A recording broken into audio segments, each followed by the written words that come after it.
There you go. I'll finish this later. Party. Let me cut it up. Memorial Day this past Monday, Jill and I visited Arlington National Cemetery. Not that loud.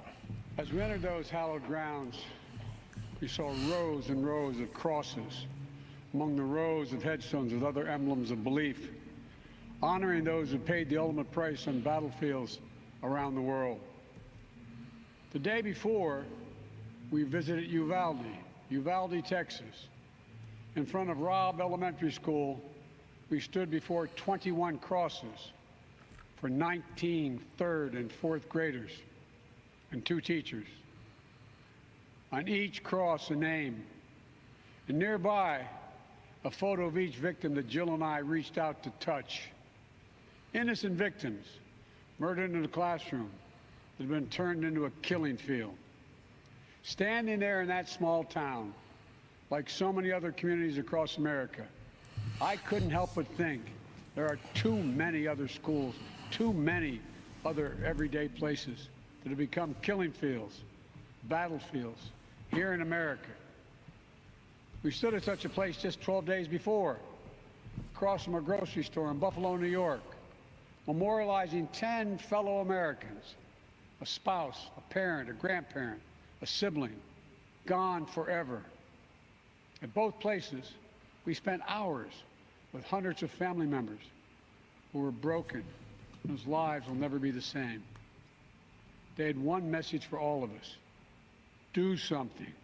Just do something. For God's sake, do something. After Columbine, after Sandy Hook, after Charleston, after Orlando, after Las Vegas, after Parkland, nothing has been done. This time that can't be true. This time we must actually do something. The issue we face is one of conscience and common sense. For so many of you at home, I want to be very clear. This is not about taking away anyone's guns. It's not about vilifying gun owners. In fact, we believe we should be treating responsible gun owners as an example of how every gun owner should behave. I respect. Okay, I know it's live, so I paused it, but it'll catch up. But so far, I think Biden's on the right track. I want every gun owner to be responsible and to be well trained and know exactly what they're doing, right? So far, he's on track. Let's see if he stays on track and give a reasonable conversation or argument which doesn't divide but unites. The culture and the tradition. I wish it was louder. Concerns of lawful gun owners. At the same time, the Second Amendment, like all other rights, is not absolute. It was Justice Scalia who wrote, and I quote, "Like most rights, the rights granted by the Second Amendment are not unlimited. Not unlimited. It never has been. There have always been limitations on what weapons you can own in America. For example, machine guns have been federally regulated for nearly 90 years, and this is still a free country." I think that Joe Biden should take the time to argue when does it stop. I think that would be the best way to address it. Well, you're already saying that there are limitations on firearms, and now you want to put more limitations on it. Okay, how far do you plan on limiting the Second Amendment? I think that answering that question would definitely give people an idea what you mean when you say it's not unlimited. But okay, well, where are the limits? This isn't about taking away anyone's rights. It's about protecting children. It's about protecting families.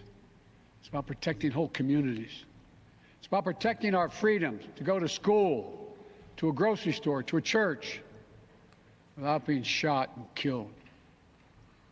According to new data just released by the Center for Disease Control and Prevention, guns are the #1 killer of children in the United States of America. The #1 killer. More than car accidents, more than cancer. Over the last 2 decades, more school-age children have died from guns than on-duty police officers and active-duty military combined. Think about that. More kids than on-duty cops killed by guns. More kids than soldiers killed by guns. For God's sake, how much more carnage are we willing to accept? How many more innocent American lives must be taken before we say enough, enough? I know that we can't prevent every tragedy, but here's what I believe we have to do. Here's what the overwhelming majority of American people believe we must do. Here's what the families in Buffalo and Uvalde in Texas told us we must do. We need to ban assault weapons and high-capacity magazines. And if we can't ban assault weapons, then we should raise the age to purchase them from 18 to 21. Okay, all right. So he was certain things I agree, but certain things I think where he lost it, right? Well, you said you want to increase the age to buy assault weapon from 18 to 21. Okay, let's say you want to do that. Well, I would argue then you have to raise the age to enter in the military from 18 to 21.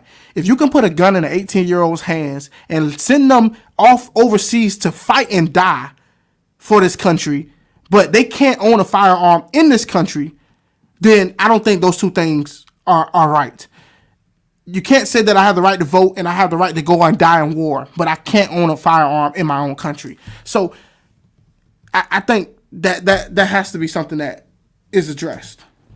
Strengthen background checks, enact safe storage law and red flag laws, repeal the immunity that protects gun manufacturers from liability, address the mental health crisis, deepening the trauma of gun violence and as a consequence of that violence. These are rational, common sense measures. Yeah, like I said, if they want to say that they can't send 18-year-olds off the war in the fight, okay, but don't tell me that you want to that an 18-year-old walking in this country cannot own a firearm, but yet you're going to sign them up for the military and send them off to fight a war. All I ask is consistency. That's only fair. That's only fair, right? That's only fair. That's the least, like, that's why I said we need to get people involved in this conversation, and we need to have both sides sit down and iron these things out with the best faith effort. Because sometimes putting a blanket fix on something, it causes more issues, and we have to be able to address those as well. Sure, raise the age to send people to war. Thank you, Alex. I know this is live, so I'm trying to keep up with them. Here's what it all means. It all means this.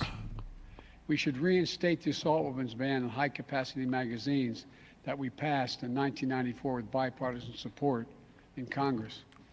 Okay, good bringing up, right? You said in the military you have mandatory training too, not exactly apples to oranges. This is why I think it's very important, and this is something I'll talk to David and them about when I go on their show. But I think it's very important that we get the gun advocates involved. We need more training. If people are going to be able to own firearms, I think we need a massive effort to actually train people and to take the resources to them so that they can be responsible gun owners. So we need to get the people who are pro 2A and the people who have years and years of training with the Second Amendment and things of that sort, who are advocates for it, to get involved and to go out and train these people. And we need the resources and the effort behind it, a national movement to incentivize people to get training and bring the resources to them, because I think that a trained person with a gun who knows how to properly use it is better off than somebody buying and purchasing a gun who has no training at all. So I'm for that. I'm definitely for training, and I will offer people incentives to be trained. If you're a trained card-holding American citizen who's practicing your Second Amendment, I think you should either get a tax write-off or you should get some kind of discount on firearms or something that you took the time to get trained and you took the time. But also, I don't think you should restrict people from forcing people to get trained, but I think we should incentivize people to get trained the best way we know how. And the support of law enforcement. 9 categories of semi-automatic weapons were included in that ban, like AK-47s and AR-15s. And in the 10 years it was law, mass shootings went down. But after Republicans let the law expire in 2004, and those weapons were allowed to be sold again, mass shootings tripled. Those are the facts. Okay, the only problem he hears, he has to be able to tie correlation with causation. Sometimes things correlated doesn't actually mean causation. And I think that many gun advocates argue this, that what he's referencing isn't exactly the whole story. And I know he says that a lot, but from what I understand, it's not exactly correlated. There are like the crime bill and different other things that was taking place a lot that changed a lot of what happened with crime. A few years ago, the family of the inventor of the AR-15 said he would have been horrified to know that its design was being used to slaughter children and other innocent lives instead of being. Well, Tanya, good question. How would training help improve killer aim? This isn't a training issue. No, it's not a training issue, but when you create a culture around educated gun owners in America, shooters are less likely to feel emboldened because they know that there are armed, trained a population who is very aware and knowledgeable about firearms. And also you create a culture where maybe some of these young, dumb kids may actually have to get out the house and engage with people and develop a community that may not feel so isolated and alone and no one to talk to. And maybe some of these trained professionals can pick up on those people who might be dangerous. So it does offer people exposure and allow people to get engaged and create some kind of culture around people being exposed to gun safety, gun training, and gun advocates, and allows the population as a whole to be more prepared in case they are in a situation where there's an active shooter. Used as a military weapon on the battlefields, as it was designed. That's what it was designed for. Enough. Enough. We should limit how many rounds a weapon can hold. Why, in God's name, should an ordinary citizen be able to purchase an assault weapon that holds 30-round magazines that let mass shooters fire hundreds of bullets in a matter of minutes? The damage was so devastating in Uvalde. I mean, to be fair, I would argue that when the KKK came to somebody's house and wanted to burn crosses and, like, you know, I'm pretty sure a lot of people wish they had ammunition that hold 100. I mean, we can definitely point to many circumstances and situations where people wish they could shoot 100 rounds. During the riots, for example, I saw where there were crowds of people beating up people in traffic. And one guy had like a bow and arrow, and he was trying to protect himself with a bow and arrow, and it was like hundreds of people, you know, jumping on top of him and beating the crap out of him. There are cases where the average person, probably not, but there are millions of people in America who use their gun in self-defense time and time again, which we overlook. So I don't buy this argument that you will never be in a situation where you don't need this. I think Biden would do better by focusing on other areas of the gun conversation. Parents had to do DNA swabs to identify the remains of their children. 9 and 10-year-old children. Enough. We should expand background checks to keep guns out of the hands of felons, fugitives, and those under restraining orders. Stronger background checks are something that the vast majority of Americans, including the majority of gun owners, agree on. I also believe we should have safe storage laws and personal liability for not locking up your gun. I'm against the whole locking up your gun, safe storage law, because I'm sorry, somebody break into my house and come and try to go after me. I don't want to be fumbling trying to open my lock or my safe to get my gun out. I really don't. I want to be able to reach over and grab my gun instantly and be ready for action in case something like that happens. I don't want to be running around trying to scramble to get my firearm. I just think that this is something, like I said, you need to get the gun advocates involved, because these are the proper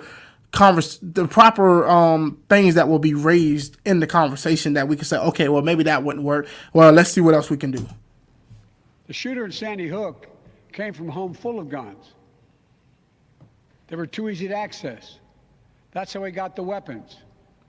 The weapon he used to kill his mother and then murdered 26 people, including 20 first graders. If you own a weapon, you have a responsibility to secure it. Every responsible gun owner agrees to make sure no one else can have access to it, to lock it up, to have trigger locks. See, I don't think most gun advocates agree with this. And sometimes he will just get up here and say, oh, even responsible gun owners agree with this. And that's a tall order. I just don't think that's honest. And if you don't, and something bad happens, you should be held responsible. We should also have national red flag laws so that a parent, a teacher, a counselor can flag for a court that a child, a student, a patient is exhibiting violent tendencies, threatening classmates, or experiencing suicidal thoughts. It makes them a danger to themselves or to others. Okay, that's like I said, red flag laws is a very slippery slope in my opinion, because I mean I can see how people will automatically abuse it just because a person getting an altercation or they don't like somebody or they want to be vindictive. They could definitely call and say, oh, this person said this X, Y, and Z, and then come take their guns without due process. We do have due process in this country. We do have civil liberties, and I don't like the idea of civil liberties or people's rights being violated because somebody said this. If you're going to try to implement red flag laws, the criteria for implementing a red flag law has to be so clear cut and so defined to where we know that it won't just be used to go after certain people because of the wrong reasons. And I've yet to hear anybody like clarify exactly how we're going to go about making sure that doesn't happen. We had training when I was in high school. We bought our rifles in school in the case and kept them in our lockers until shooting class. Let me see. That's fine if you don't have someone around that could use it with malice.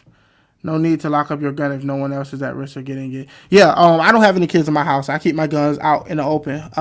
Me and my wife are very well aware that we don't ever play with firearms. We always treat them as if they're loaded.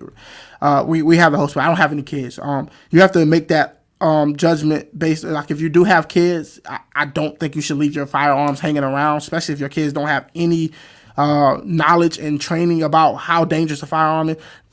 It can be but definitely like if you keep your firearm on you or you keep it locked up, if you have kids in the house, you can conceal carry while you're in the house or carry out in the open while you're in the house. But if you're gonna go to sleep and you want your firearm out, make sure you lock your door to make sure that your kids can't bust in and grab your gun or something like that. But I say always keep your gun on you if you can help it. He blaming a weapon. Isn't a car a weapon? A car is a weapon. People have used cars as ways of killing multiple people. Some could argue that cars can be very much more effective than using a firearm in many cases.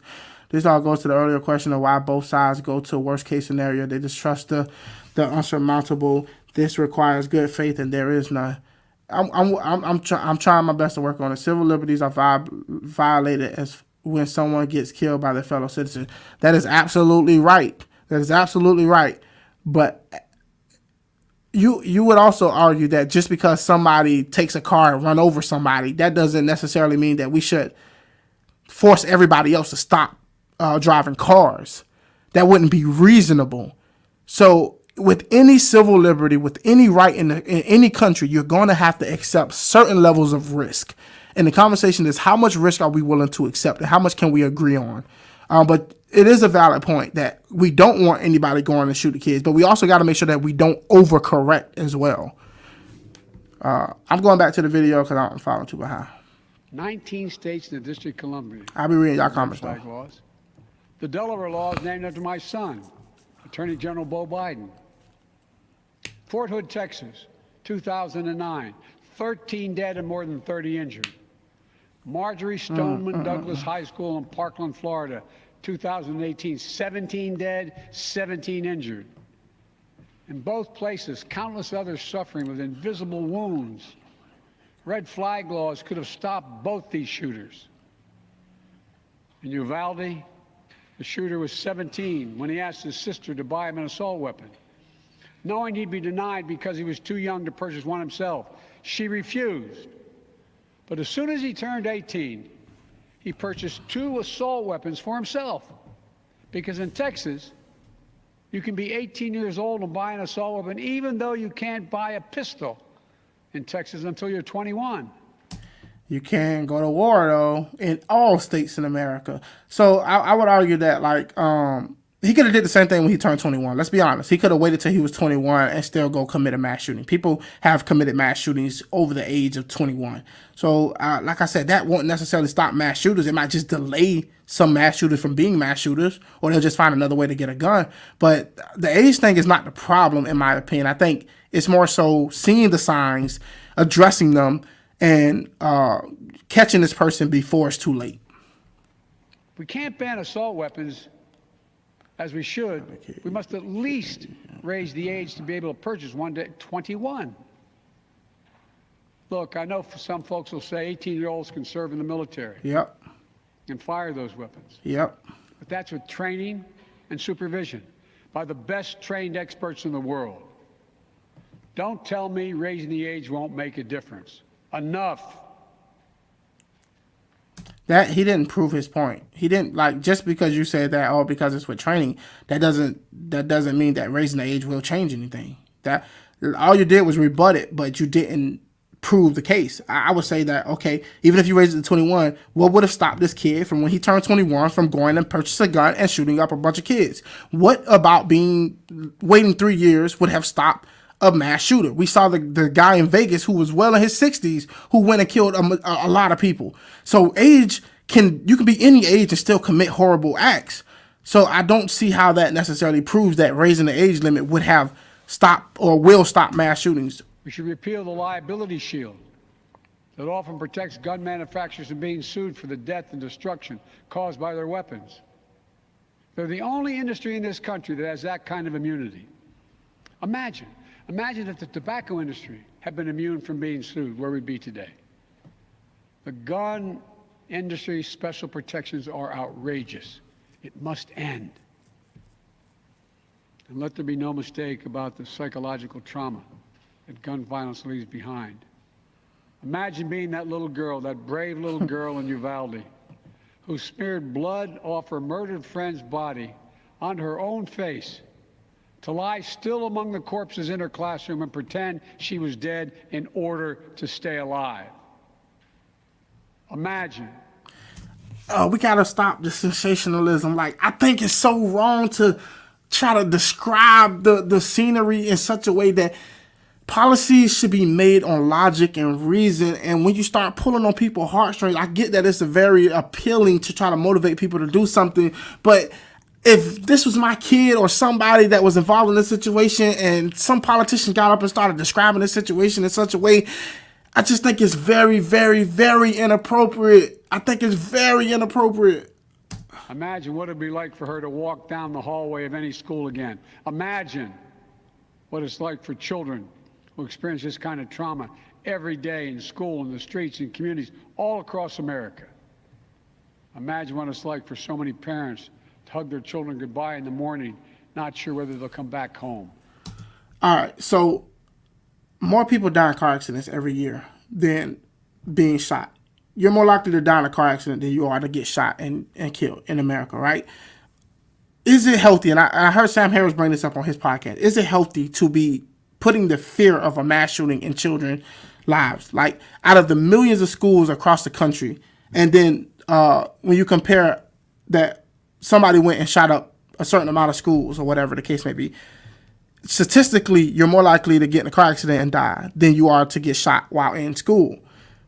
But we don't want to put the fear in children of every time they get in a car that they can die in a horrible car accident. We wouldn't want to do that, but yet we line up every time a mass shooting happens at school, and we put the fear of a mass shooting in kids, even though statistically they're less likely to get shot in school than they are to die in many other fashions. And I asked myself, what are we doing to children by using this as such a club to beat into fear into them? It's just, even if you think that kids should be concerned about this, the question is, what is it doing to them psychologically? Illegal weapons are deterred by bans. What a surprise. Wisp, what's up? Unfortunately, You up late? too many people don't have to imagine that at all. Even before the pandemic, young people were already hurting. Y'all do me a favor, hit the like button if y'all ain't hit the like button yet. Please hit the like button. There's a serious youth mental health crisis in this country. We have to do something about it. That's why mental health is the heart of my unity agenda that I laid out in the State of the Union address this year. We must provide more school counselors, more school nurses, more mental health services for students and for teachers, more people volunteering as mentors to help young people succeed. more privacy protection and resources to keep kids safe from the harms of social media. This unity agenda won't fully heal the wounded souls, but it will help. It matters. Javier, the previous comment about leaving the gun out was in relation to the lockup law suggestion. You were reading it about 5 minutes late. Oh yeah, I am behind. I'm catching up. Like I said, I'm gonna do my best. I try to do my best to read everything. If I don't respond to everybody, like I said, super chats and people who are members of the channel, I will try to make sure I always get to your questions and answers. Sometimes I fall behind. I do my best, but like if you do a super chat or if you are a member of the actual YouTube channel where like you donate every month or whatever, I try to make sure that I definitely get to yours. But I do my best to try to get to everybody's comments and read them as much as I can. But trying to make sure I respond to everything he says and watch it while trying to keep up with everything being said in comment might be impossible until I get somebody to actually help me with that. Matters. I just told you what I'd do. The question now is, what will the Congress do? The House of Representatives already passed key measures we need. Expanding background checks to cover nearly all gun sales, including at gun shows and online sales. Getting rid of the loophole that allows a gun sale to go through after 3 business days, even if the background check has not been completed. And the House is planning even more action next week. Safe storage requirements, the banning of high-capacity magazines, raising the age to buy an assault weapon to 21, federal red flag law, codifying my ban on ghost guns that don't have serial numbers and can't be traced, and tougher laws to prevent gun trafficking and straw purchases. This time, we have to take the time to do something. And this time, it's time for the Senate to do something. But as we know, in order to get anything done in the Senate, we need a minimum of 10 Republican senators. I support the bipartisan efforts that include a small group of Democrats and Republican senators trying to find a way. But my God, the fact that the majority of the Senate Republicans don't want any of these proposals even to be debated or come up for a vote, I find unconscionable. See, here's the thing. A lot of politicians play this game, right? I don't say that it should be up for debate. What I say is let both sides come together and come up with, like you said, you got a small council of people from both sides working together to try to present solutions. Let's wait on that, and then let's go with that. Let's not just let one side decide, well, this is what we're proposing. You should agree with it, or you should at least talk about it. It's like, okay, no, let's cut through all the nonsense here. Let's get both sides in a room, and both sides argue, debate, write down, whatever, and then y'all come up with something together, and then we move forward. That's how it should be. Because if one side feels left out, of course, especially in the political environment that we live in, of course they're going to just deny it. And some things that you put on there might necessarily just be non-starters. Even if they agree with 3 or 4 things on that list, if you try to bundle them all together, it may seem like, oh, well, we're not just finna accept these things. And a lot of times these bills come so stacked that if you agree to one thing, you're agreeing to like 16 or 17 other ones that you don't necessarily agree with. We can't fail the American people again. Since Uvalde, just over a week ago, there have been 20 other mass shootings in America, each with 4 or more people killed or injured, including yesterday at a hospital in Tulsa, Oklahoma. A shooter deliberately targeted a surgeon using an assault weapon he bought just a few hours before his rampage that left a surgeon, another doctor, a receptionist, and a patient dead and many more injured. I'm just trying to find out, do any of y'all know how old that person was? Was that person over the age of 18? Was that person over the age of 21? I'm trying to find it, but let me know if y'all know exactly every single day how old that person was. It doesn't make the headlines. I've been in this fight for a long time. I know how hard it is, but I'll never give up. And if Congress fails, I believe this time a majority of the American people won't give up either. I believe the majority of you will act to turn your outrage into making this issue central to your vote. Enough, enough, enough. Over the next 17 days, the families in Uvalde will continue burying their dead. It will take that long in part because it's a town where everyone knows everyone. And day by day, they will honor each one they lost. Jill and I met with the owner and staff of the funeral home. I don't want you to take your outrage and turn it into action. I want you to take logic and reason and turn it into action. Don't allow your emotions to dictate how you vote. Don't allow your emotions to dictate what policies you support. Do it based on evidence and facts. That's it. And what the desired outcome is. Being strong to take care of their own. And the people of Uvalde mourn as they do over the next 17 days. What will we be doing as a nation? Jill and I met with the sister of the teacher who was murdered and whose husband died of a heart attack 2 days later, leaving behind 4 beautiful orphan children, all now orphaned. The sister asked us, what could she say? What could she tell her nieces and nephews? It's the most heartbreaking moments that I can remember. All I could think to say was, I told her to hold them tight. Hold them tight. After visiting the school, I want to live in a day and age where politicians do not use people's personal experience as some way of pushing an agenda or a point. Even if Biden is strongly for gun control and he wants to take these measures, I say this for all politicians. I am so tired of hearing politicians say, oh, I was talking to this person the other day and they couldn't afford to get groceries. Or I would just wish that they would just stick with statistics, stick with their arguments based on the information and try to reason with you there. Using other people's pain and suffering. I just wish that we would get past this, because just because something is great as an emotional argument doesn't mean that necessarily means that you have the right solutions. All politicians need to stop doing this. We attended Mass at Sacred Heart Catholic Church with Father Eddie. In the pews, families and friends held each other tightly. As Archbishop Gustavo spoke, he asked the children in attendance to come up on the altar and sit in the altar with him as he spoke.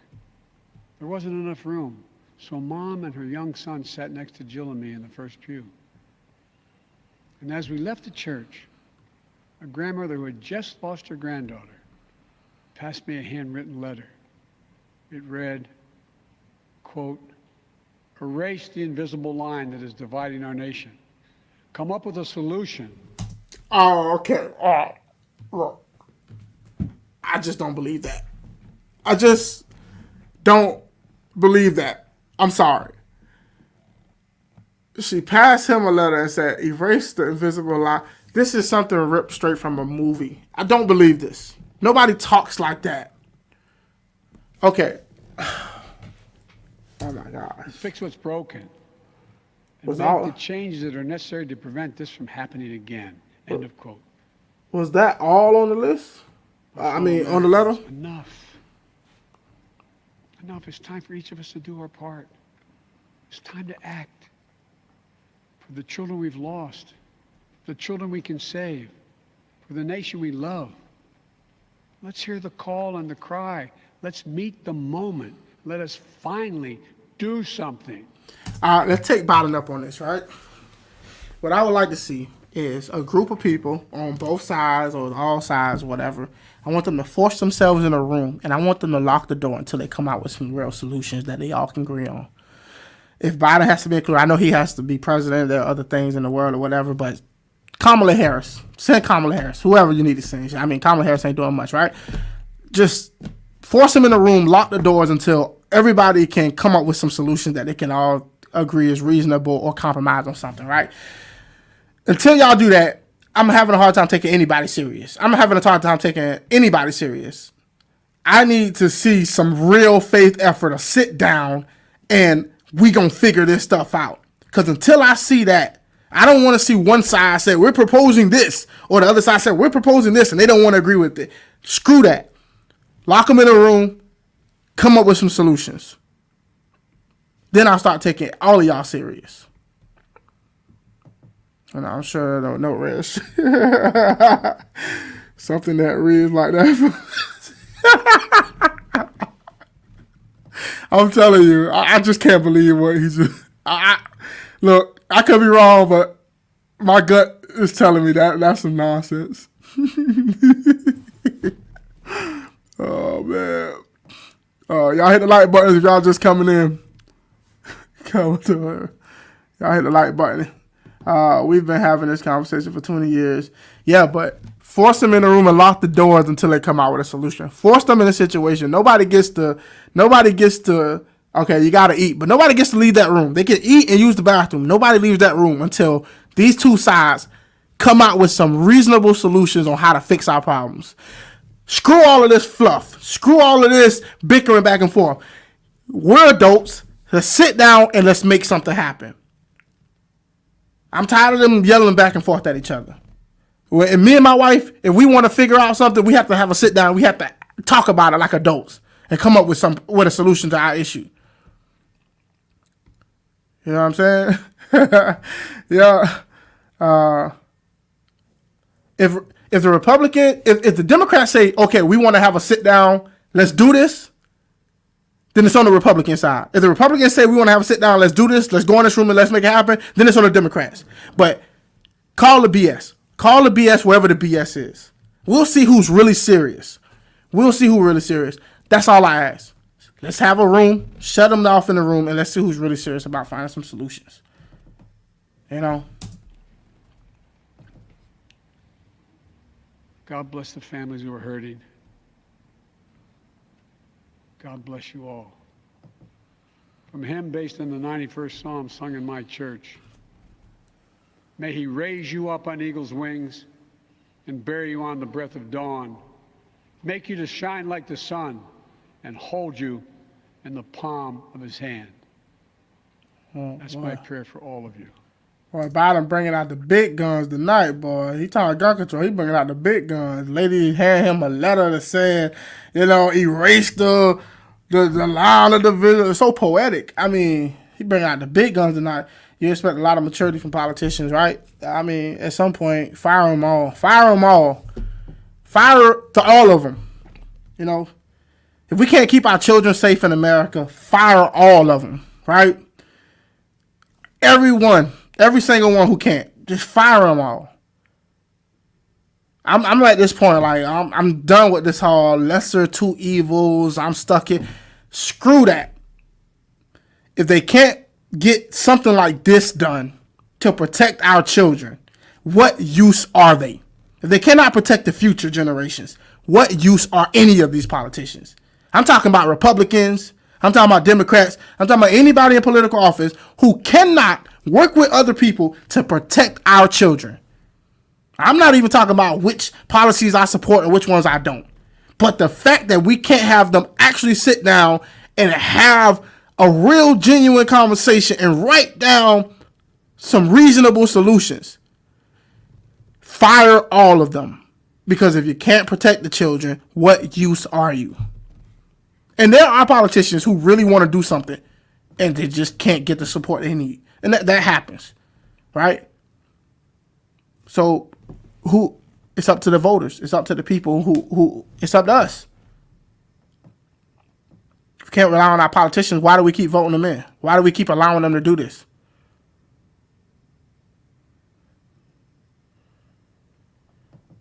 All of them, this is the kind of thing I've never heard Christian Trump say, ever.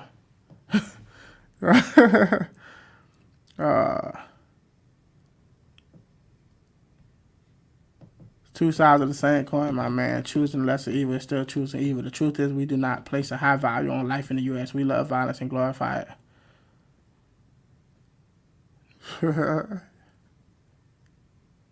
Y'all. All right, let's see. I don't even know how long Biden talked. God bless you. Oh. Okay.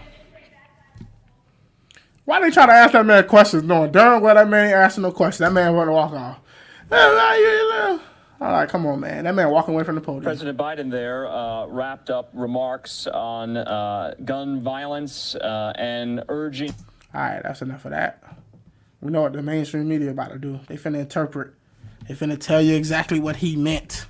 They finna tell you what you should think.